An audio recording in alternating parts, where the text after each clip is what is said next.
Good evening, America. Drew Hernandez here. Welcome to the Lives Matter official podcast. You are now tuning in. I have a very special guest here with me. This is my son. He doesn't have a name, but most call him Baby Yoda. I just call him the child. I just call him son. So he's going to be hanging out with me on a few shows here and there whenever he kind of feels like it. Today, he feels like hanging out with me today, so he's going to be on the show today. So if you are new, make sure to just completely decimate, smash, ravage the like button for me, please. Please let YouTube know that you actually like my show and that you actually enjoy listening to me talk about things that you enjoy listening to me talk about, if that makes any sense. So if you guys could please make sure to hit the like button continuously, even throughout this show, and leave comments that let YouTube know that you like this show.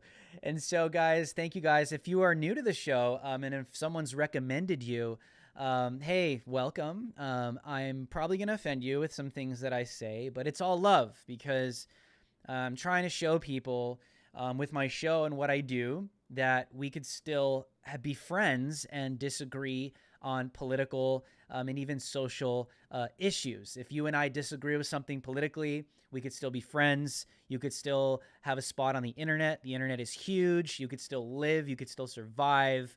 Even though I may have different political views than you, I would still fight and die for your right of free speech and your entire constitutional amendments. So that's what I want you guys to take away from this show. Right, son? He agrees with me. So if you guys are new to the show, make sure to subscribe, hit the bell notifications, let YouTube know that you actually like this show. And so we are going to get right in it. There's a lot going on. I know there's a lot of anxiety right now, right? Louisville is like a ticking time bomb. We have no idea what's going to happen right now with the Breonna Taylor case. As I speak, they could be making an announcement. I know a few of my buddies, journalists, have made their way down to Louisville. I might be there. I might not. I'm not going to tell Antifa because I know they watch my show, and I know Black Lives Matter militants and radicals watch my show. So, you know what, guys? I might go to Louisville and I might not. So stay tuned and follow me on Twitter. Oh, yeah. By the way, if you guys aren't following me on Instagram, follow me on Instagram, Lives Matter Official, on Parler, Lives Matter Official, Twitter, Lives Matter Show. Facebook, I don't really use, I have a lot of followers on Facebook, but I'm just like totally deboosted on Facebook. But if you want to follow me on there, you can. Lives Matter. We don't know what's going to happen. All we know is that something could take place. A state of emergency has been announced. That kind of tells us maybe something might be announced that the hard left, anarchist, communist groups may not want to hear at this point in time. Because they've made Breonna Taylor and George Floyd into literal saints. It's kind of like Catholicism, where, people that go down in history as people that are influential in their culture, in Catholicism, in their religion, they become saints. They become people that they look up to for the rest of eternity in their eyes. And it just seems like Black Lives Matter is kind of following that trend. People that they claim to be victims of police brutality become glorified and become historically established as saints for all of eternity, it seems. And so this would definitely be a situation where if the police officers are acquitted, they get slaps on the wrist, there will probably be riots. There will probably be mass anarchy across the state, possibly even the nation. A big thing that I've been waiting for is the case and the trial going on with the George Floyd officers. Whatever the outcome is with that, I think will probably be Minneapolis nationwide. If those police officers get acquitted, they get, slaps on the wrist. If they don't do the time that Black Lives Matter wants them to do, I think we'll probably see mass riots. Also, we're going to talk about tonight, with the SCOTUS pick. Miss Bader has passed away, if you haven't seen by now on Twitter or your news feed, which has left a vacancy in the Supreme Court, which gives Donald Trump another pick, and the Senate must confirm. We're going to talk about that as well tonight with, crazy, insane AOC and her rhetoric that she's been spewing. But before we get into that stuff, I want you guys to see what I documented and I covered this past weekend. I was in New York with Elijah Schaffer. Make sure to go follow Elijah Schaffer as well on Twitter, on Instagram, and YouTube as well. Slightly Offensive. Elijah Schaffer, he's your favorite vanilla wafer. He's my favorite vanilla wafer. I call him, what do I call him? I call him Vanilla Wafer, host of Slightly Excessive, because he's just a little overboard. And I make fun of him all the time because he just... Anyways, I love Elijah, trust me. But make sure to go follow him. Make sure to go subscribe to his channel. It's my boy right there. We put our lives on the line together. But we were in New York. We went to Philadelphia. We went straight back to D.C. He went back to Philadelphia. I stayed back. But when I stayed back in D.C., these Black Lives Matter, anarchist, Antifa groups held a protest Saturday night. And what they did was pretty shocking. I haven't personally seen this before on the ground. I've seen Black Lives Matter with their extreme homophobia. I've documented that before. A good friend of mine, Brandon Straka, leader, founder of the Walkaway movement, has been literally physically, as a gay man, has been physically assaulted by Black Lives Matter activists, not only once, but twice. And some anarchist groups as well. I've seen that before, but what I haven't seen is Black Lives Matter and Antifa physically assault gay people on their home property, trespass a gay person's home property and house, physically assault them again, not just one man, but multiple people. And what I want you to take away from this is that these are Americans. This is... I'll point out the hypocrisy after I show you guys the clips. So I'm going to run these clips for you guys real quick. So let's take a look. Mask on! Take your animal away! Why are you in a public gathering with no mask on? Get the fuck! So now your voice... Don't assault people and you won't get none. Stop it. I work with you. I work with you. I do. Help me out. Ready, guys? Ready? Moving out. We all support you. Go on. Go on. Support. Okay, it is. Support. Get out. We support you. Go on. Because I don't see a mask, and that's endangering them. That's endangering. I've been told, Jen, get a grip. We're with you, but you're putting umbrellas in our face. Stop that. Please stop that. We're with you. We are with you. We support you.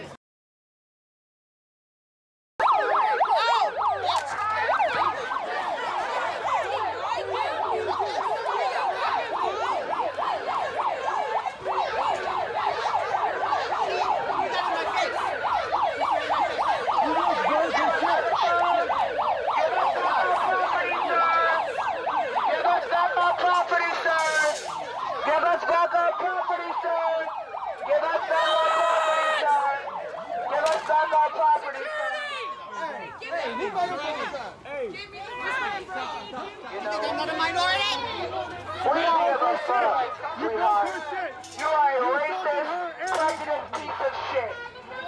And guess what? Guess what? We have no respect for fucking twink-ass bitches like you that don't have any fucking respect. That don't have any motherfucking respect. Disrespecting our state. Let's go.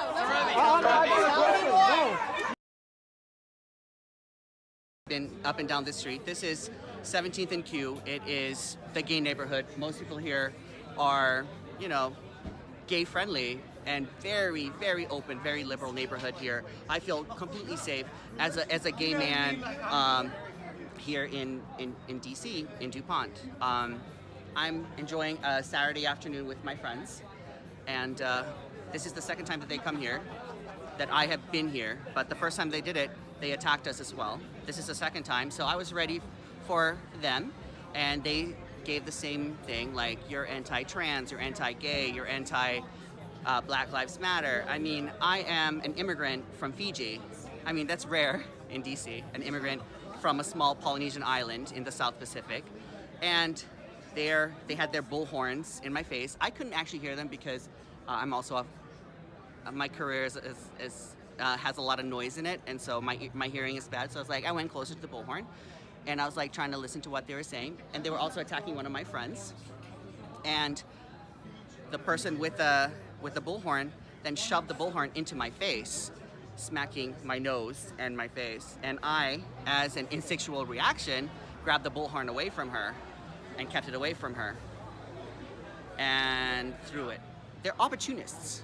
They're taking the opportunity of this social, dysfunction in our community, in our social, fabric of our society, of the inequalities, to take advantage and to incite violence. Especially in this neighborhood where everyone is fully supportive. They have been known to attack tourists and restaurant goers enjoying a night out. They do that every Saturday on this street, where the people in this street have been avoiding on Saturdays this place. Alrighty, guys, let's talk about this, okay? I want to comment on the first video that I showed to you guys, which in my opinion, watching that, you're like, these people are crazy. Like, what the hell is wrong with these people? But when you're actually there, it's actually like really sad, because some of these gay guys are just like very, very,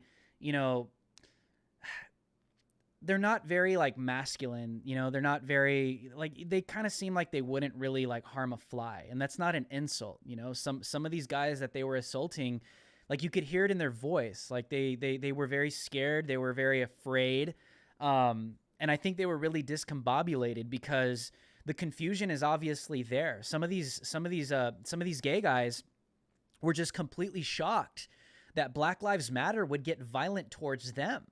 And, you know, that I would be shocked as well. But if I didn't know who Black Lives Matter was and what they really stood for, and that their movement really wasn't about black people or even, you know, fighting for social justice minorities, I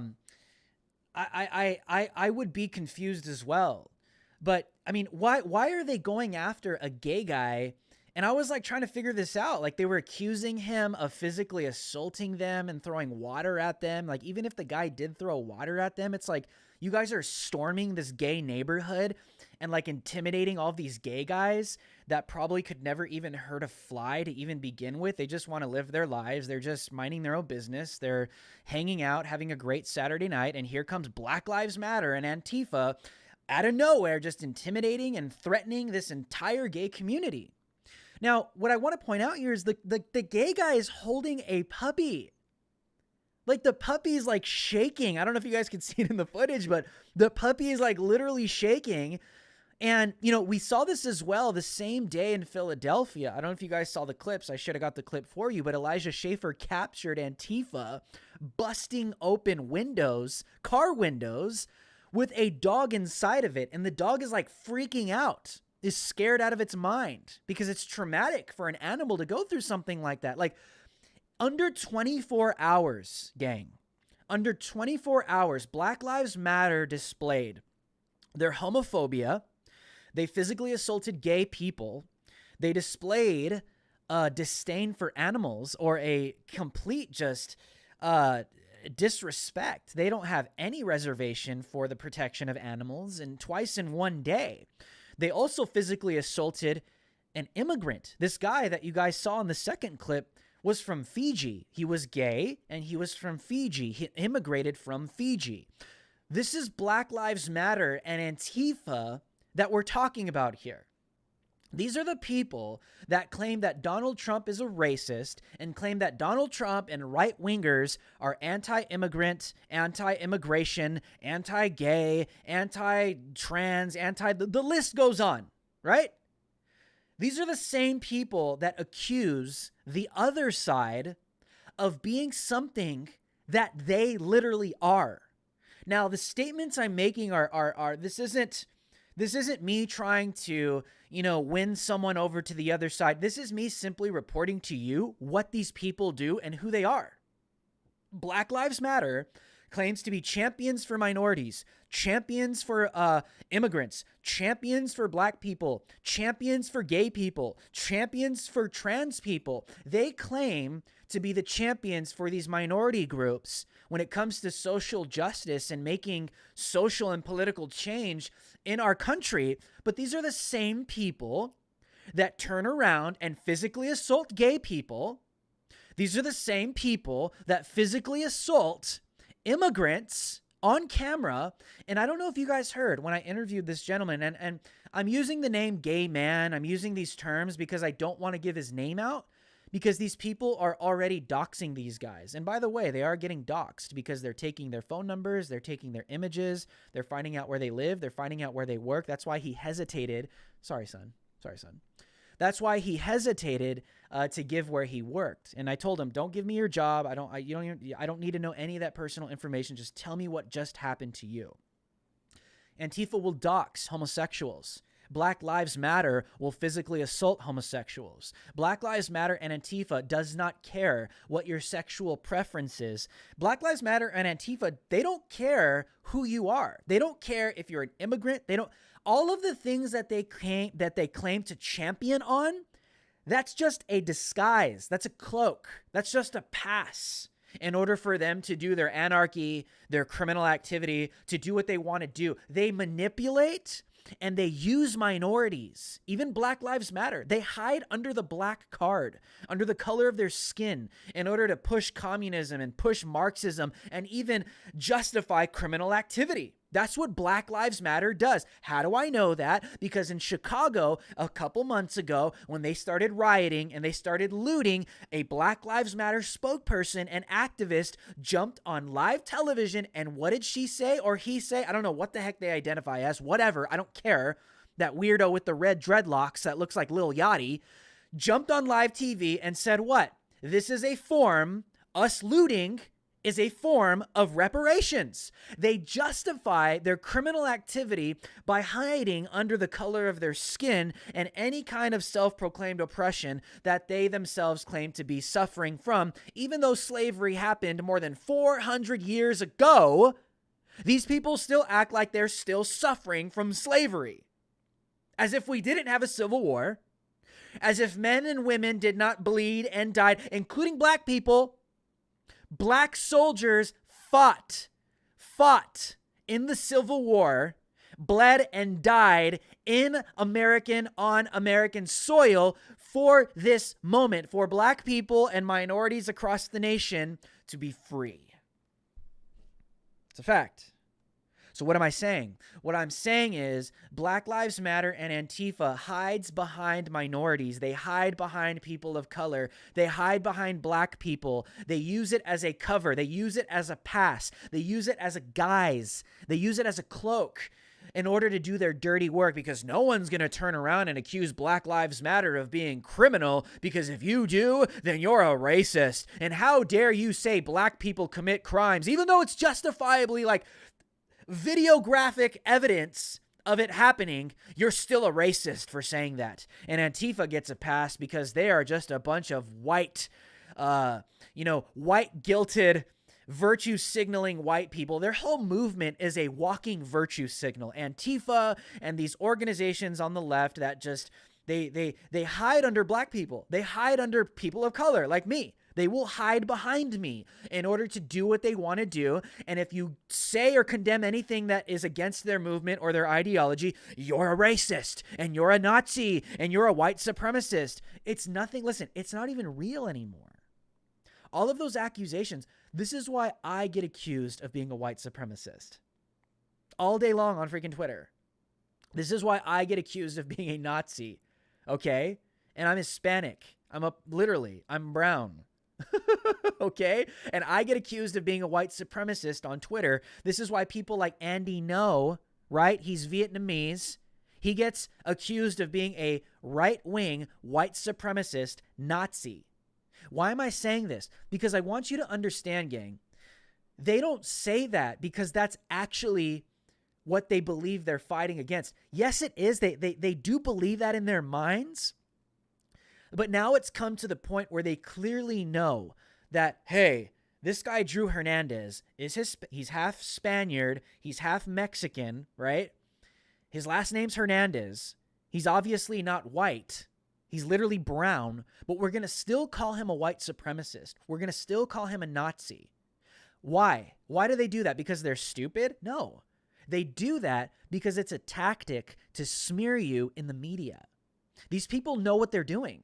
They know that if they could smear your name and attach the label white supremacist and alt-right Nazi on you, regardless of who you are, where your background is, if you're a minority, whether you're a Vietnamese like Andy No or you're half Mexican and half Spaniard like Drew Hernandez, it doesn't matter because it'll smear you in the media. And so what I'm trying to explain to you guys is it's a tactic that they use in order to completely slander and defame the target. It's not real. It's fake. And Black Lives Matter, they now are on record of attacking because of the footage that I captured. Black Lives Matter is now on video record of physically assaulting gay men that are immigrants in Washington, D.C. And not only that, I don't know if you guys saw in the clip, but Antifa literally trespassed the home. That was a house. These guys opened the gate and they got onto private property and they started laying hands on this gay man. This is why you need to buy a gun. This is why you need to be an advocate of the Second Amendment. This is why guys like Tim Pool have switched on these kind of issues, and I've talked to him myself. He's shown me the stuff that he was never really like huge on, owning guns and this and that, but as a person that subscribes to the Constitution and sees the importance of self-defense and defending ourselves from a tyrannical government, people are starting to wake up to the reality that there's a reason why we have the Second Amendment. Antifa is now on video trespassing, not just from me, but there's multiple videos. Antifa has now trespassed a gay person's property and physically assaulted them in the process. And CNN doesn't talk about it. Oh, but when Jussie Smollett, with Dave, we'll use Dave Chappelle's name for Jussie Smollett. When Jussie Smollett comes out and says, I was a victim of a hate crime. I was physically assaulted by 2 Trump supporters, and it gets completely debunked. The entire left-wing media runs with the story as if it's true and doesn't even verify it. And that other NASCAR guy that was claiming to be a victim of a hate crime of white supremacists, all of those are not even verified. But the left-wing media runs with it as if it's true without even an investigation to have taken place to even verify their claims. But we have documented evidence. Brandon Straka, Andy Ngo, gay men, conservatives, right? These men have been physically assaulted by Black Lives Matter and Antifa on video. On video. No conspiracy, no accusations, not just some story coming out of right field accusing left-wing organizations of hate crimes and physically assaulting them. This is all on record, but CNN won't touch it. MSNBC won't touch it. All the left-leaning news organizations won't touch it. What am I trying to get you to understand tonight? I'm trying to get you to understand if you find yourself being more liberal and more on the left, this is what I'm trying to get you to see. These people don't care. They don't care. You might think that these people actually care about gay civil rights. You might think that these people might actually care about trans civil rights. You might actually think that the left-wing media, CNN, MSNBC, all these people, you might think that these people actually care. They don't. Because if they did, why aren't they fighting for Brandon Straka? Why aren't they sticking up for Andy Ngo? Because it doesn't fit their damn political ideology or their bias. That means they don't care fully. That means they don't care about you. I'm sorry, my son. I'm sorry. Let me move him a little right here. I don't want to keep hitting him. Okay. That means that they don't care about you. Does that make sense? Because if they really cared about gay people, they would care about all gay people. If they really cared about black people, they would care about all black people. If they really cared about Mexican people, they would care about all Mexican people. But they don't. Because there's a political and ideological bias. So that should tell you, that should concern you. That should concern you because the day might come where Antifa and Black Lives Matter starts rolling through your neighborhood and you're going to be like these gay guys. And I'm speaking to people on the left that think they're safe. You heard the videos. You heard these guys like borderline crying, saying, we're on your side. Or, and I have an opinion about that as well, but I'm just going to hit on the hypocrisy on this show. They're saying, we're on your side. We're on your side. We're with you. We're with you. I'm on your side. We're with you. No, you're not. No, you're not. There is no side other than 100% with us or against us. These people are communists. They don't care about gay people. Okay? All they care about is power. This is all about power and control. It's not about gays. It's not about blacks. It's not about Hispanics. It's not about immigrants. It's not about any of these things that they claim to be fighting for. All of those things, my friend, all of those things, and this is how communism works. They use social justice talking points as a root to plant in the minds of the millions of people that fall for it, and it gives them power in order to advance in the society that they're trying to subvert. That is what communists have done from the very beginning. And America has been so subverted where right now it's black people. Black people, the black community, is being completely utilized, mobilized, militarized in order to push a communist, Marxist, one world, one new religion, in my opinion, but a one world order. And black people are being manipulated and they're being used to do it. You know, a lot of black people that side with Black Lives Matter, no one's going to sit here and say black lives don't matter. No one's going to say that.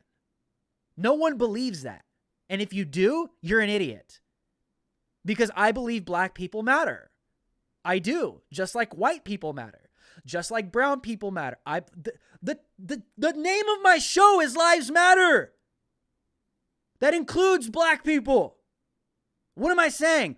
I'm saying that I believe Black Lives Matter. I believe all Black Lives Matter. I believe all lives matter, regardless of skin color. What am I saying? This is what I'm saying.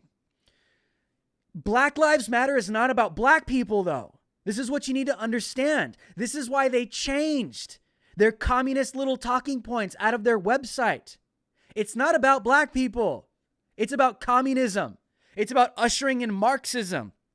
It's about completely subverting the United States of America, decimating the Constitution, thwarting our freedoms, just obliterating all of our American way and ushering in a communist society. And if you've studied history, it always ends in bloodshed. Always. It's never done right. It's never done right. So what am I trying to say? What I'm saying is this. Black Lives Matter, the statement is true, right? Black lives matter. The black people matter, okay? But again, that's a guise. It's a cloak.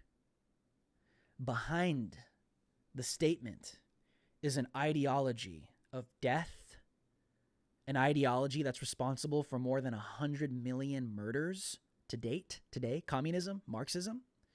Behind the title, Black Lives Matter, is this ideology that is anti-America, anti-family, that is actually black trans woman supremacy, might I add. And I want to kind of hit on that as well. You know, there's a lot of black guys out there. And dude, if Antifa and Black Lives Matter is watching me like, you're such a damn racist. Oh my, dude, I work for a black guy. Like literally, my boss is black. This is freaking Tatum report. Brandon Tatum is black. I work for Brandon Tatum. Okay? Like, Brandon Tatum is not going to hire a white supremacist to work for the Tatum report, dude. Like, I work for a black guy. I'm Hispanic. Okay? I love black people. Trust me. Like, I grew up with black people. Like, they're always my friends. Like, I played sports. Like, I love black people. I relate so much. But what I'm trying to say is, listen, if we are in this place now where you're accused as a black person, listen, Black Lives Matter and their ideology, they uphold black trans women. Okay? So it is a black woman supremacy group. So the only way you could really like gain ground and have some serious leadership in the Black Lives Matter organization, according to them, you would have to, as a black man, the only way for you to be like at the top in their minds, you would have to be a trans woman. That's the only way. Literally. This is why they took out as well that they're anti-nuclear family and they smear it as being a Western value. They took that out of their website because they're like, holy crap. Yeah, I think the whole world knows who we are now. I'm not letting that one go. They still believe in that. What does that mean? Where does the family start? From a biblical perspective, the head of the nuclear home is who? The father. So if you are a male black man, Black Lives Matter isn't even an organization for you to actually gain some leadership ground in the organization. How do I know that? Because they're anti-nuclear family. That means that the black father is going to be, they want to decimate it. They want to remove you. Number two, they are a black trans woman supremacy organization. Read their tenets. This is who they are. So you have to be a woman in Black Lives Matter in order to be a genuinely recognized leader in the movement. And if you want to be a genuinely recognized leader in the movement, as a black male, you would have to become a black trans woman. You'd have to start dressing like a girl, putting lipstick on, maybe dye your hair blonde, like long hair, not like mine, like long blonde hair, right? That's what you would have to do as a black man in order to be taken seriously as a leader in Black Lives Matter. That's what they believe. Now, what does that have to do with black people mattering in their lives? Nothing. Nothing. This is why I don't support them. Because their title is deceitful. Their title makes you think that the organization is about black people being brutalized by police. Of course, no one's going to disagree that black people matter, right? They do. But behind them is this murderous ideology that is responsible via communism, Marxism, for over 100 million murders worldwide. And that's why I don't support the organization, because that's who they really are. And if you can't see that, I don't know what to tell you. This is why you see so much hypocrisy in this movement. Because like all these people claim to be, supportive of gay people, but here they are storming a gay neighborhood. And if you guys listen to the interview, he said that this has been happening for weeks. That Black Lives Matter and Antifa has just been storming this gay neighborhood, just harassing, physically assaulting, intimidating all these gay people. I thought, can you imagine if Trump supporters were to do that? What if 100 Proud Boys with mega hats just stormed that same DC neighborhood and did the same thing? The same thing. What would happen? What would happen, gang? It'd be headline news on CNN. It'd be headline news on MSNBC, BBC. It would be world headline news. It would be all over the place. But why isn't it? Not because they have an agenda and a bias, but because they don't care. They don't care. They don't care. That's why it's not up right now. And if it was a mega hat, if it was a mega movement doing it, it would be everywhere. But why isn't it everywhere now when it's Antifa or BLM? Because they don't care. They don't care about you. You've been lied to. And I'm willing to be honest with you. I'm willing to tell you the truth that you have been lied to by these organizations that have claimed to care about you. They're liars. They're hypocrites. They're deceivers. They don't care. And now the gay community is seriously scratching their heads what the heck? I thought we were on the same team. No, you're not on the same team. Are you a communist? Are you a hardcore Marxist? Ready to bow the knee to black people regardless of what they say and what they believe in? Are you an anarchist? Do you support Antifa? If you don't, you're not on their side. Do you support rioting? For any reason? If you don't, you're not on their side. Doesn't matter if you're gay. Doesn't matter if you're Hispanic. Doesn't matter if you're black, dude. I've seen it. We've been in Portland where black people have been stabbed because they don't agree with Black Lives Matter or they don't agree with Antifa. And they turn around and they stab black people. I've seen this, okay? This stuff happens. But they still turn around and say, Black Lives Matter. Liars. Hypocrites. Literally. So, what do you think about that, son? I'm sorry I hit you. I'm a terrible father. I'm not a child abuser, though. I didn't do it on purpose. Alrighty, guys, let's continue. So I wanted to play for you. We also have the SCOTUS issue in D.C. Miss Bader has passed away. She's out, so that means there's a vacancy in the Supreme Court. Instantly, it was politicized. I even took to Twitter. I was literally in D.C. when it was announced. I was on Capitol Hill, maybe 200-300 feet away from the Supreme Court when it was announced on Twitter. So I instantly went live and I started saying, hey, let's just be careful. Let's not politicize this instantly.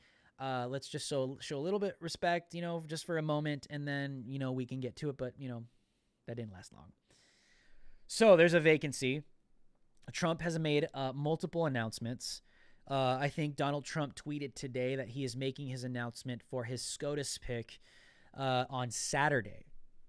So this could be mass riots again. If you guys remember the Kavanaugh announcement and the Kavanaugh hearings, people were banging on the Supreme Court doors on Capitol Hill. They were going insane. It was a massive issue. Why? Because these Supreme Court decisions are going to really, really solidify some Supreme Court nominees that have the ability to really shift some serious social issues, one being abortion. This is all about babies. This is all about whether we're going to kill babies or whether we're going to not kill babies. That's what Kavanaugh was about. That's why they're so vehemently opposing him. That's why that's happening, okay? And it's going to be the same thing. I have my hunches as to who this female SCOTUS is going to be. I believe it's going to be a woman, which will be interesting because we'll see how the left responds to that one, because they claim to be champions of women. They claim to be, feminists that want to see women in all avenues and lanes of life and career paths. But when it's a woman that they don't agree with, cancel, riot, get rid of her. Get rid of this dirty woman that we don't want there. They're hypocrites. It's the same thing. I can't just go over this all over again. But anyways, Trump's going to make his decision. I'm predicting civil unrest, obviously in D.C.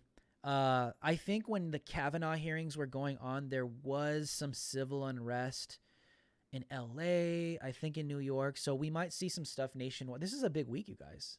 This is a big week. Especially leading up to the election. But I think when Trump makes his decision, we might see some protests. But I personally think, based off of analyzing the last situation with Kavanaugh, I think we'll see major civil unrest when this goes to the Senate and some hearings start unwinding. And it'll just be another circus all over again. And I think at that point, we'll see some mass protests, maybe even riots. But why do I say that? I say that because Miss AOC decides to come out of the woodwork and just listen to what AOC, and I feel so bad for her. I was telling one of my buddies the other night, I just feel so bad for her because I don't know. She seems like a nice girl. I don't know, someone I could maybe get along with, aside from politics. I don't know. Maybe she could be someone that I could relate to, I don't know. But regardless, gosh, dude, this chick is just a useful idiot. This is what she had to say a couple nights ago. Thank you so much, Senator. And we are here today to make sure that we honor the legacy of Justice Ruth Bader Ginsburg, who came right here and is a product of James Madison High School and is a proud New Yorker and Brooklynite. And it's extraordinarily important that we understand the stakes of this vacancy. Our reproductive rights are on the line. Our labor rights are on the line. Our right to health care is on the line. Labor and union protections are on the line.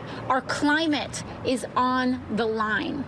With an early appointment, all of our rights, the rights that so many people died for, voting rights, reproductive rights, healthcare rights, all of those rights are at risk with this appointment. And so we need to make sure that we mobilize on an unprecedented scale to ensure that this vacancy is reserved for the next president. And we must use every tool at our disposal, from everyday people, especially in swing states.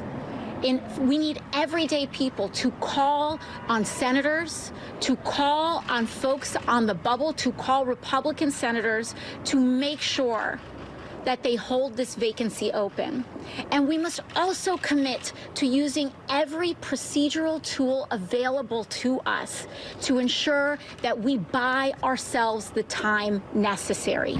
We must commit to allowing and to considering and to utilizing every single procedural tool available to us, again, to buy that time. We need to make sure that we realize and fight this fight with the weight of every person who sacrificed for voting rights, every person who sacrificed their well-being and their lives to make sure that they could marry whomever they love, to make sure that they could live freely and safely in a workplace. It's like, you know, I don't make fun of the way people look, but it's just like, she reminds me of like, okay, do you guys remember in Monsters Inc? Right? Do you guys remember, you remember in Monsters Inc when they go to dinner and, you know, Boo, they find Boo in the city, and like the squad comes in, like the guys with the hazmat suits, and they're like going through the restaurant, and they're like, where's the child? Where's the baby? She's here somewhere. There's a child. And then like the news is interviewing that one monster, and that one monster has like those huge eyes. Or is it like, or that one giant eye is like, oh, I saw it all. I saw the whole thing. It's like, that's AOC. She's just like, guys, you have no idea. The bigger I open my eyes, the more you should believe me. I saw the whole thing. Our voting rights are at risk, and you should believe me, because the bigger my eyes are open, the more truthful I am. Don't listen to what's coming out of my mouth. Just look at how big my eyes are open, because my eyes are so big. That means I'm telling the truth. I saw the whole thing.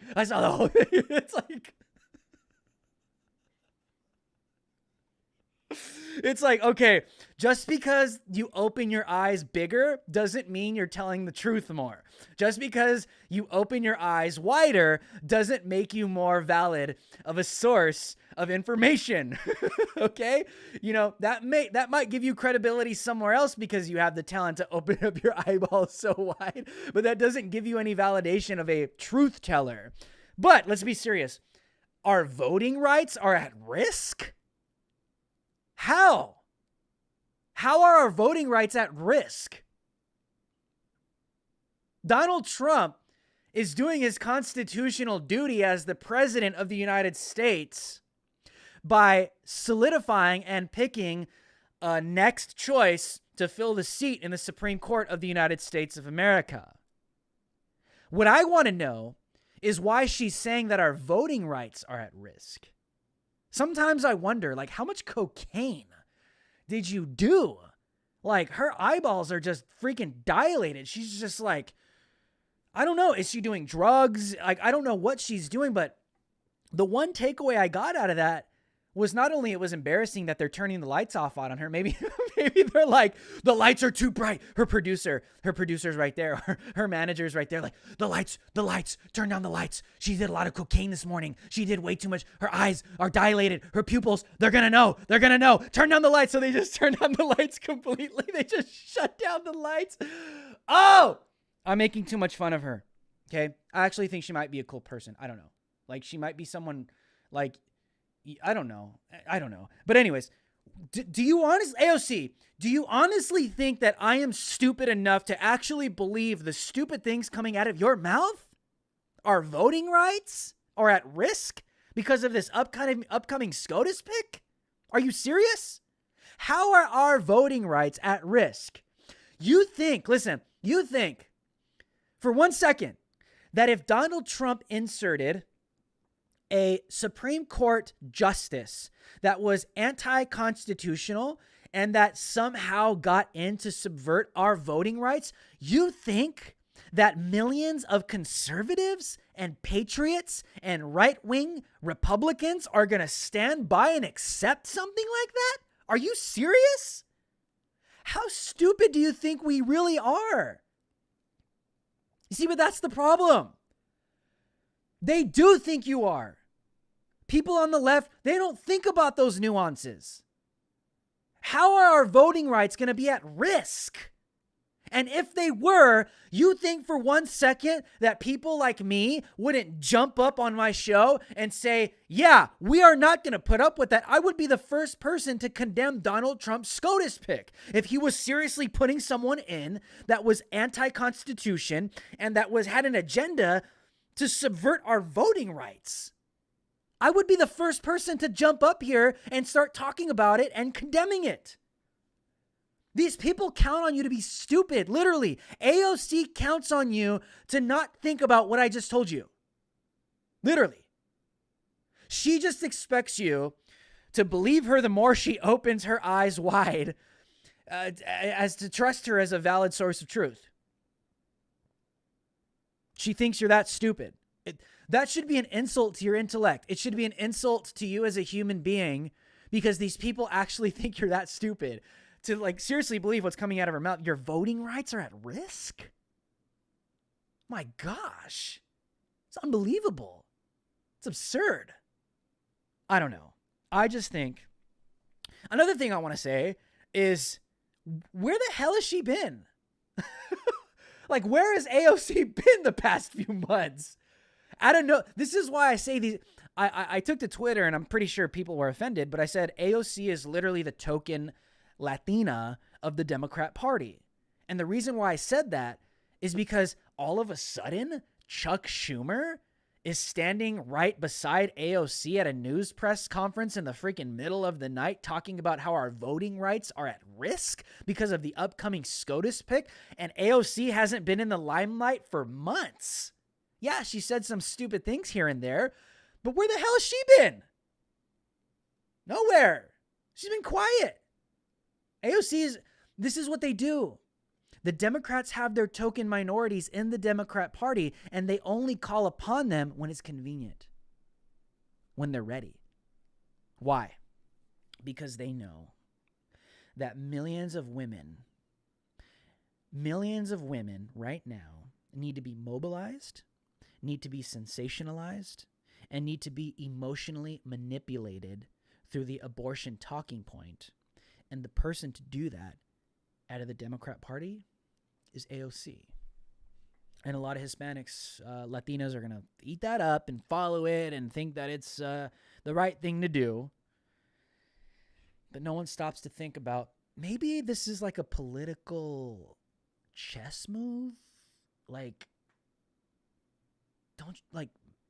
Isn't it interesting that out of nowhere, AOC's just been on the bench, and out of nowhere, there she is on live TV out of nowhere?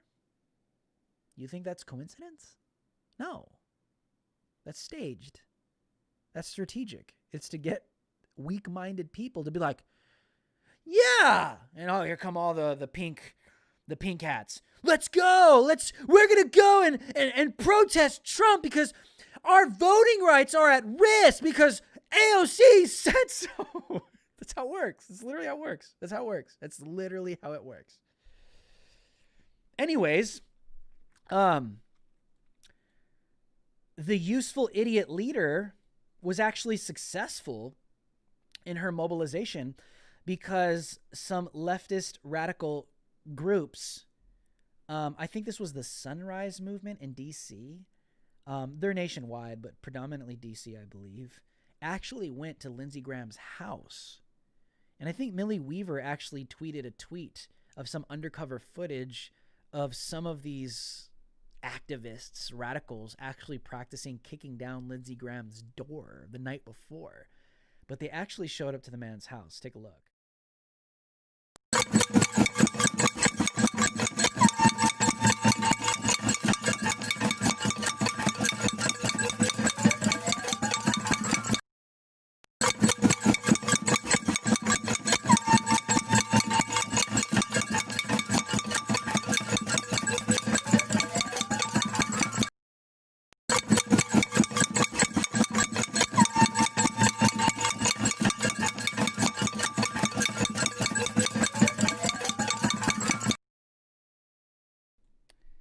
That's how it works.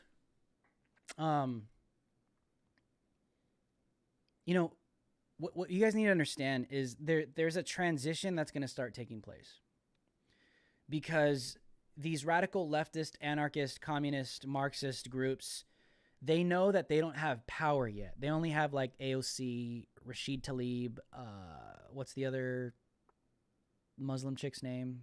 Dude, I forgot her name. The dirty one that like married her brother. I forgot her. I don't even know her name. You guys throw it in the comments section. Oh, and by the way, if you guys want to leave a Snapchat, Snapchat, I'm such an idiot. If you want to leave a super chat and have a question highlighted, do it right now. I'll answer your question at the end of the show. See, I make fun of myself because I don't take myself too seriously because I'm a human being. My son knows. But these people they're strategically placed there, and they're minorities for a reason. They only have a handful of Marxist communists in the Democrat Party. They don't have full power yet, right? They don't have full power to take over the military. They don't have full power to take over the Navy, the Air Force, the Army. They haven't fully subverted the executive branch. They haven't fully subverted the legislative branch. They haven't fully subverted the judicial branch. But those days are coming. Those days are coming. And all our local government positions as well. They know that they haven't fully set in yet. So they go to their minorities within their minority, the Marxist within the Democrat Party. Bernie Sanders was just the beginning. He was just the cornerstone of Marxism becoming popular in the United States of America. That's just the beginning, you guys. A lot of these Marxists and communists, they don't like Joe Biden. I'm going to tell you that right now. But what I'm saying is these people, they go to their go-tos in order to put out the message. Because when they put out the message from their talking heads, all of this stuff is dispersed to all the people on the ground. AOC, Tlaib, all of these people that are Marxists and communists in the Democrat Party, Bernie Sanders, all of these, Ilhan Omar, sorry, that just came to me, Ilhan Omar, right? All of these people that are radical communists and Marxists in the Democrat Party, they are the talking head generals. They say something on the news, they say something on CNN, they say something on MSNBC, or they take to Twitter. This is why AOC was saying we need to mobilize, or we need to mobilize. We need to come against these people. And they did. They listened to them. They lead the riots. And then all of the kids that are the useful idiots, right? Like the minor pawn useful idiots that think they're protesting for the greater cause, that think that they're fighting against social injustice, that think they're fighting against police brutality on black people and Black Lives Matter and Antifa, all these left-leaning organizations that are clearly funded by George Soros. These talking heads put out their orders, marching orders, and they go. That's how the regime works. AOC comes out, takes to Twitter, does a news conference, says, we need to mobilize, we need to gather, we need to go against this, we need to get aggressive. Who goes? The useful idiots show up to Lindsey Graham's house the next morning to intimidate him. You see, this is how tribal our politics have become. This isn't normal. This is not normal. American politics, we've gotten to the point where it's so tribal, where they've resulted to violence in order to make political strides, where they're resulting to riots, where they're resulting to political intimidation, showing up to a politician's house, intimidating them. I can only imagine. I don't think any of my buddies were there to cover that. I can only imagine what they were saying outside of the house. They're probably saying some crazy stuff. There was another politician, I believe, in the Senate. Correct me? I don't know, Senate, or I think, that they showed up to his house as well. And he actually, you can see him in the footage fleeing his house in his car. These people are crazy. And what I want you guys to understand is these marching orders come from AOC. They come from Ilhan Omar. They come from Rashid Tlaib. They come from Bernie Sanders. They come from these main hardline communist, socialist, whatevers. And then the foot soldiers hear it, and they go and they move on it. That's what they do. And it's going to turn violent soon. Because these people know that they're losing. And why? Why do they resort to violence? They resort to violence because they know that they're intellectually incapable of really, really arguing at the table and debating at the table of ideas. They don't have the ability to hang with someone like me They don't have the ability to hang with someone that's deeply intellectual and that could decimate all their ideologies that are anti-American, anti-Constitution, that are responsible for 100 million plus deaths worldwide, minorities included. They know that they can't hang at the table of debate. So they have to resort to violence in order to get their political point across and to solidify their political points and secure policy. They're authoritarian. That's what they are. They are authoritarian. That's what they do. Because they know nobody's going to buy their ridiculous ideologies. Nobody's going to, maybe people will vote for that.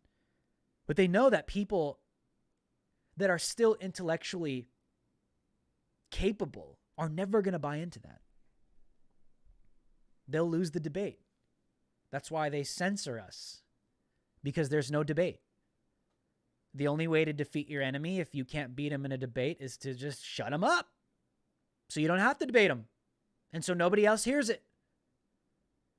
And so people like you that might be a leftist, you might be on the left, that's dangerous. It's not a good thing when a political side gets more power to silence the other or even the middle. Why is that not good news for you? Because a day will come where you will disagree with something that they say or they believe. And when that day comes, you are no longer on their side. And you are now an enemy of that state, of that regime, of that whatever power is in place. It's not good for you. The tides can and the tides will change. This is why the free open square needs to be honored always in real world 3D reality and online as well. Because that also restricts you not only from saying something that you might disagree with them on in the future, but that restricts you from hearing something that you might want to hear someday. Like Black Lives Matter literally attacking gay immigrants. And that'll change your mind. And they don't want that. It's all about control. It's all about power. I don't know about you, but I don't like being controlled. And I don't like being overpowered, especially when it comes to big government. That is why I'm wearing this shirt. That was kind of cringe, but whatever. Last story. Let's take a look at this. You doing all right, buddy? I think he's happy. He really wanted to be on the show, you guys. He really wanted to be on the show tonight. He was freaking bothering me all day. So I'm happy he was able to join us tonight. It won't be the last. Alrighty, guys. Here is our last story for today. Let me pull this up. It might be a little hard for me to do this, but I'm going to give it a shot. Sorry about that. But here we are. Miss Alyssa Milano. Now, this was freaking hilarious, dude. When I read this earlier, I was dying. Look at this headline. Look at this headline. Exclusive. Defund the police activist Alyssa Milano calls 911. Alyssa, defund the police activist Alyssa Milano calls 911, sparking massive police presence in her quiet California home. claiming an armed and gunman was on her property. Oh my God. But it was really a teen shooting at squirrels with an air gun. Defund the police for you, but don't defund the police for me, you stupid peon. I'm a Hollywood elite. Who the hell are you? Unbelievable. This is just funny, dude. Because people think these people actually care. You really think Alyssa Milano cares about defunding the police? Let's read this. This article is freaking hilarious, dude. Actress and defund the police activist Alyssa Milano was quick to call cops when she believed an armed gunman was on her Bell Canyon property on Sunday morning. The call ignited a response that included seven Ventura County Sheriff's vehicles, 1 canine unit, a police helicopter, oh my gosh, and 1 Los Angeles Fire Department team that sat down the street on standby. DailyMail.com has obtained exclusive photos showing the first responders coming to aid the 47-year-old at her 5-bed, 6-bath, 8,000 square foot, 2.5 million home in an upscale gated community that sits just 20 minutes north of Los Angeles.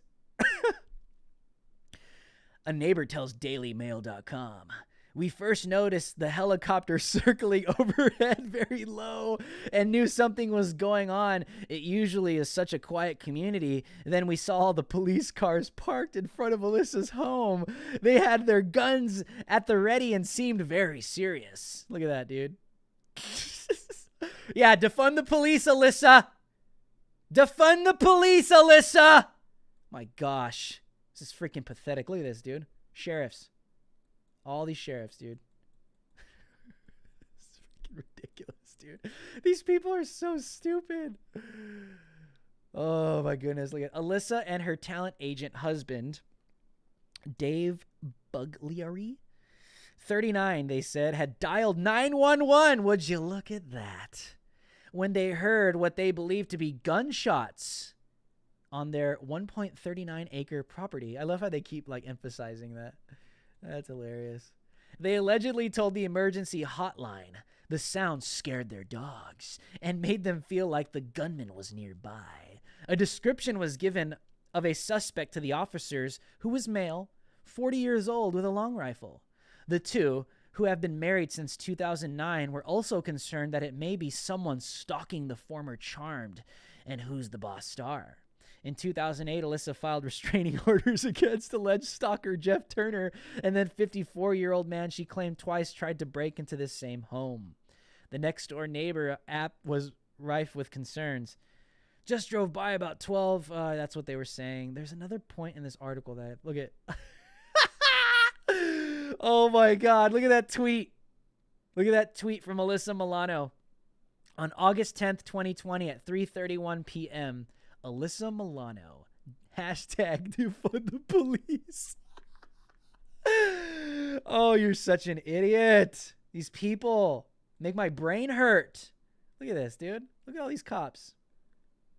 Freaking rolling deep. Rolling deep, dude. Okay, check it out. Here we go. Look at it.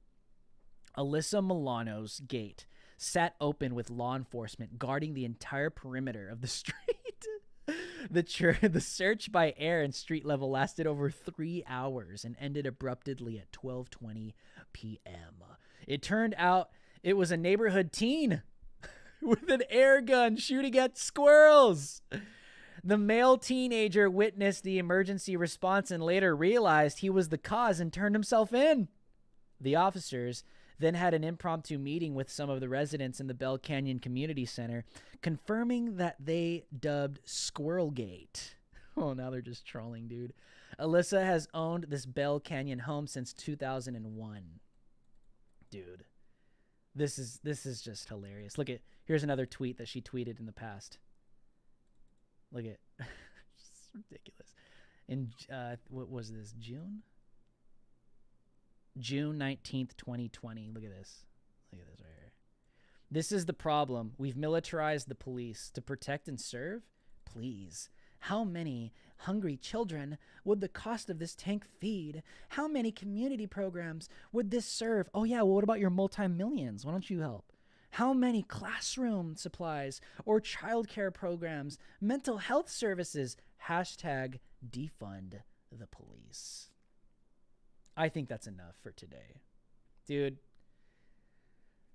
this is what I'm talking about with these people. They don't care. Like, Alyssa Milano doesn't care. You know what I'm saying? Like, it's clear by now that these people are hypocrites, but the same person, Hollywood elite superstar, the same person that is spitting out hashtag defund the police, that is posting pictures of sheriff tanks and saying that, oh, all this money could have gone to poor kids. It's like, oh, okay, well, you're a multimillionaire. Why don't you give us a hand, Alyssa? Liars. This just proves, I know it's obvious that they're hypocrites, But this just proves that these Hollywood elite, they don't care.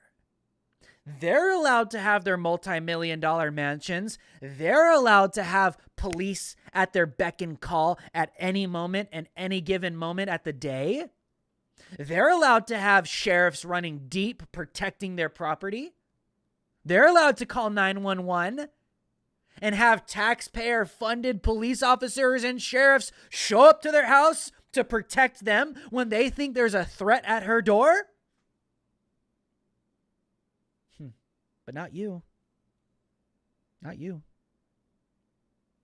Only the elite. Doesn't matter if you're a Republican. Doesn't matter if you're a Democrat. These people don't care. They are literally, she's probably getting paid to do a lot of this stuff. I would not be surprised. She is what we would call historically a useful idiot. It's a elite in the culture, some kind of superstar that is a mainstream figure. This is communism 101. This is history. Mao used it. Stalin used it. They've all done it. Fidel Castro, socialist regimes, Nicolas Maduro, Venezuela. They all use elites, influential figures, pop stars, movie stars, influential political figures, people with mass influence, in order to convince the masses into their political agendas, even if those useful idiots don't even believe in it. They're just the ones with the clout. So the ones with the clout are the ones that are used in order to push the message. And historically speaking, when the new regime always takes over, who are the first ones to get killed? Them. Why? Because if you leave someone too influential alive, when the new regime comes in, that person will always be a threat. Because if that person finally wakes up to the reality that they've been lied to, and then they want to use their influence to wake people up to get away from it, it's too late. They can't be left alive. And historically speaking, the commies kill them. Alrighty, guys, let's take a couple super chats. Let's see what you guys are saying today. Let me take a look at this real quick. If you guys, okay, there's a few here. Let me address some of your guys' super chats. Look, I can go all the way to the top this time. It's not all bootleg. Hold on, my computer's being a little slow. No, it's not. It's just me. I'm being slow. There we go. Alrighty, let me get to some of your super chats tonight. What do you guys want to talk about? Esmeralda Rodriguez. Thank you for the super chat. Esmeralda Rodriguez. Thank you for the super chat. Esmeralda says, do you think Trump will win? I think in a fair election, okay, let's talk like alternate universes, right? In universe 1, in a fair and free election with, limited election fraud, Donald Trump wins in a freaking landslide. There is a silent majority that is just growing beyond anyone's imagination right now. That I know. Democrats, liberals, people that identified with the left, traditional liberals that are just not down with communism and Marxism and what BLM is and what Antifa is doing. There is a sleeping giant coming. Mark my words. In universe 1, with a free and limited election fraud, I think Donald Trump wins in a landslide across the nation and in a lot of states where we would actually be surprised as well. I think California would be one too. But like I said, limited election fraud, I don't know. In universe 2, mass election fraud, including what Democrats and the left have been trying to do right now. They're trying to prepare the culture. They're trying to prepare the society that we live in right now in America, the country. They're starting to come out and say Donald Trump is not going to accept the election results. This is why Nancy Pelosi said, if we have to, we're going to have to fumigate the president out of the White House. They're saying that on one side of their face. And they're also saying, you have to pay attention to this, you guys. Pay attention to what these people say. Why do they say both? Because they're trying to prepare you. This is what propaganda is. They tell lies. So when something happens, you're ready and prepared to accept the lie. On one side of their face, they're saying that Donald Trump is not going to accept the election results. And they're super overly confident that Joe Biden's going to win, right? On the other side of their face, this is still universe 2. On the other side of their face, they're saying that Donald Trump is trying to rig the election, right? They're trying to say that Donald Trump is in opposition to mail-in voting. He's going to rig it. He doesn't want a free and fair election. They're trying to prepare with their propaganda with the two outcomes. This is the second universe that I see. Almost sound like the, what's his name? Doctor, from Marvel. Doctor Strange. Almost sound like Doctor Strange. Universe 2, I see either the election fraud being successful. Donald Trump doesn't win. Donald Trump challenges the validity and the integrity of the election with sufficient evidence of election fraud. Civil unrest nationwide. On the second side, Donald Trump wins. And it's going to be Russiagate, Ukrainegate on steroids. They're going to accuse the president of rigging the election even worse than last time. And you will see mass riots across the nation.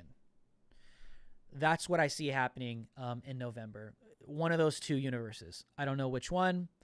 That's what I'm seeing right now. Or there's, sorry, son. Or there's universe 3 where Jesus Christ comes back and the rapture happens. And we all know what happens at that point. The Antichrist will show up at some point and make a peace deal with Israel.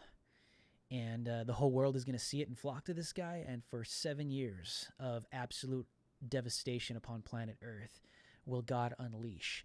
And then the second coming of Jesus Christ will be the complete epicenter of the universe at the end of those 7 years. And he will usher in a 1,000 millennial reign of perfect righteousness forever and ever. Before he finally tosses in Satan and the Antichrist and the false prophet into hell for all of eternity at the end of the 1,000 years. And then we all that are born again dwell in eternity with Jesus forever. That's universe 3. That could happen as well. Gave you a little dose of theology. Let's go down a little bit as well. Judy P. Hey, thank you for the $50 super chat, Judy P. Judy P. Thank you for the $50 super chat. No question there. I thank you from the bottom of my heart for supporting me. I'm very grateful for the support, you guys. The financial support really does help me with my reporting a lot. I'm not just like a conservative or,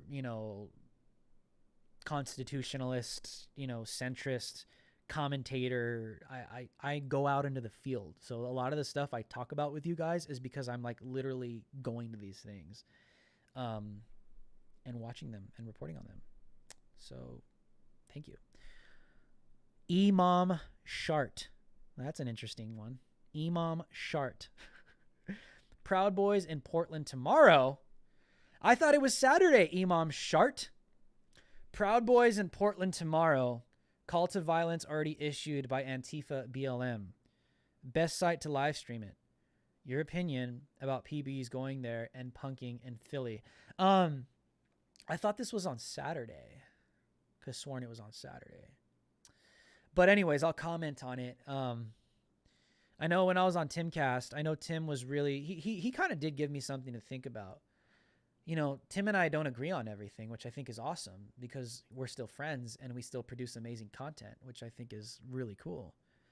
But one of the things Tim was pointing out on the podcast was, it could be irresponsible, for Proud Boys to be instigating this kind of stuff. Like, is it necessary? Obviously, from my perspective, a constitutionalist, I'm not going to tell someone, hey, you can't go out and peacefully protest and demonstrate. That's your First Amendment. That's legally your right. Now, the conversation as to, is it the responsible time to kind of instigate something because you know that this is going to cause mass violence? I mean, I think from a moral perspective, you got to ask yourself, maybe not. I don't know.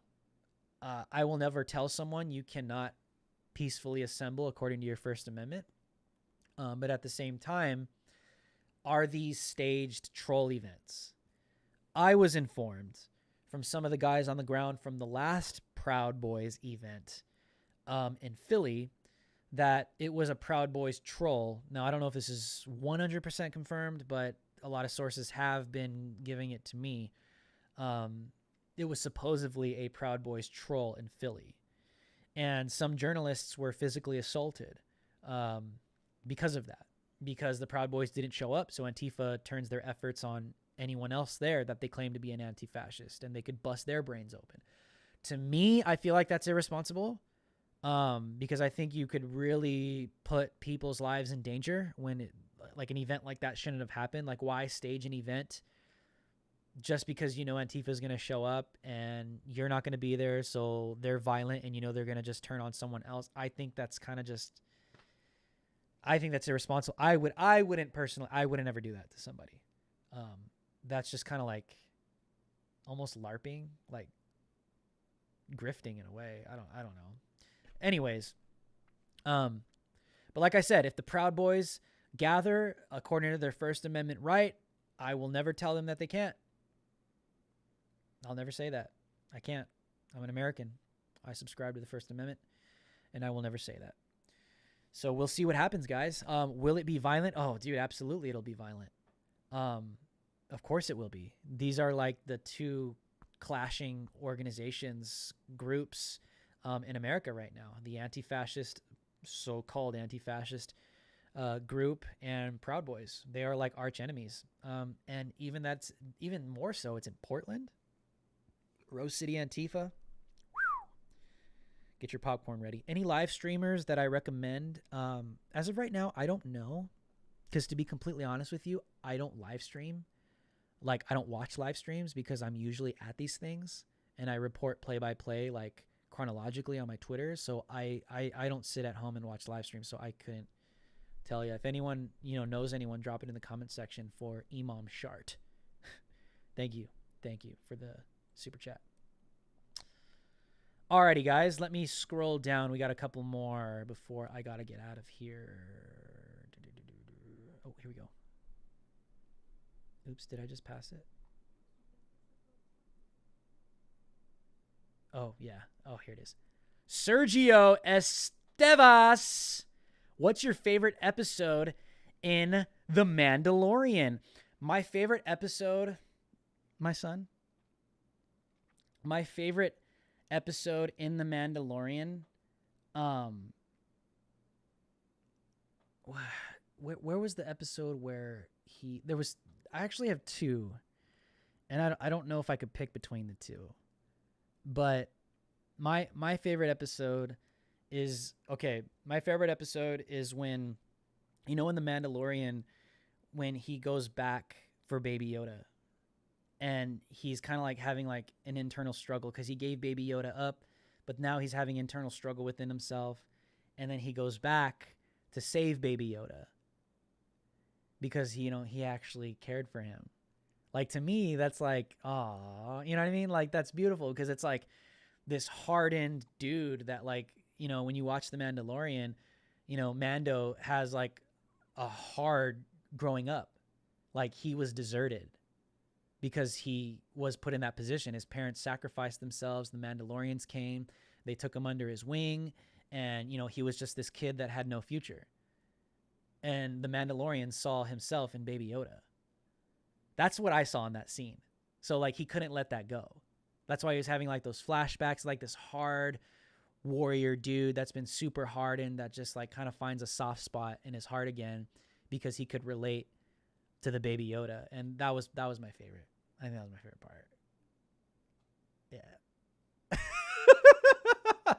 And then I like the part where my son uses the Force to heal somebody. He's such a good kid. He doesn't have to do that, but he does it. Okay.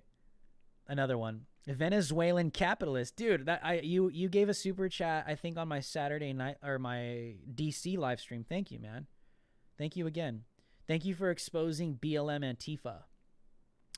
If it's not too late for America yet, stay safe. It's never too late.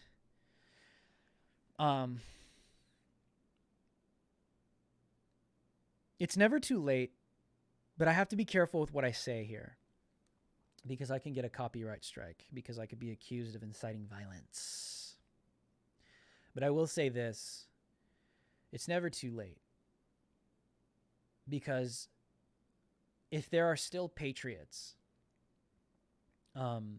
if there are still nationalists inside of a country that is being subverted, those patriots are the last line of defense. And America has come to points in its history, obviously with Civil War, establishing America, where we've had to be at war, with Europe, UK, all that. There do come points in a civilization's point in time where their freedom and liberty is at stake. This is when sacrifice becomes into serious, not only ideology and understanding about sacrifice, because right now as Americans, we hear the word sacrifice, and what do you think of? You instantly think of, sacrificing, a night out with your buddies to hang out with your girlfriend, or you think of sacrificing $20 for the homeless guy down the street, or your mind instantly goes to something monetary or something material, right? But when you think about life, and you think about freedom, and you think about liberty, and you think about, protecting yourself and opposing tyranny, now you're talking about human life. And we are getting to the point where the word sacrifice, I'll explain it this way. We are getting to the point where the word sacrifice is not only going to be something that we instantly attach our minds to of some kind of monetary value or some kind of material value. We are going to the place where the word sacrifice is going to be a literal meaning in our lives of life for freedom and liberty in our country. And it's not because, listen, and hear me, if YouTube's listening to me like, oh my God, you're inciting a second civil war. No, it's not because I wanted it to come to this. It's not because I'm I want to be happy. I just want to chill. I just want to be successful. I want to love God, love my wife, have a few more babies, and just live the American dream. Like, I don't want to be involved in, talks of a coming second civil war. I would rather not. I would rather just live in America where we could just be successful and all win and be friends. But we know that's never going to happen. Because the point I'm trying to make is these Marxists, these communists have brought it to this point. And big tech and YouTube and Facebook, Twitter, Instagram, you guys have ushered this in by catering to the rage mob. You've allowed it to get to this point. You've allowed it. Conservatives didn't bring it here. Trump didn't bring it here. Not at all. Republicans didn't even, I guess... There's some deep state Republicans. I can't say that. But we all know who brought us to this point. And it's very clear who it was. And that's all I got to say about that. Alrighty, guys. If you guys have any more super chats, I'm going to give you guys a couple more seconds, minutes before I dip out of here. And guys, I just want to let you guys know, man, I thank you guys from the bottom of my heart. If you guys have ever listened to me, you guys know my content. You guys, I'm not one to ask for money and stuff like that. But if you guys would because people ask me how can I support you? People ask me. Okay. So if you guys would like to support me, it's really weird and awkward because I don't like doing it. But if you guys would like to support me, the links are in the description below. Venmo, Cash App, PayPal. If you'd like to support me monthly, you can on on Patreon as well. Every single cent goes directly into my reporting, my traveling. This is my career. And this is what I do. So I am going to let you guys go. Make sure to destroy that like button before you leave. So you let YouTube know that you actually like me. You guys are my friends. And if we're friends, hit the like button. And make sure to subscribe if you're new to this channel. Turn on the bell notifications to be notified, maybe, of the next video. But also make sure to follow me on Instagram, Lives Matter Official, Parler, Lives Matter Official, and follow me on Twitter to see all my live tweets when I'm reporting in real time. Lives Matter Show. So I love you guys. I say goodbye to my son. He loves you guys, and he is so happy that you guys hung out with him tonight. Until next time, America, I'll see you guys. I love you very much. Stay safe and stay free.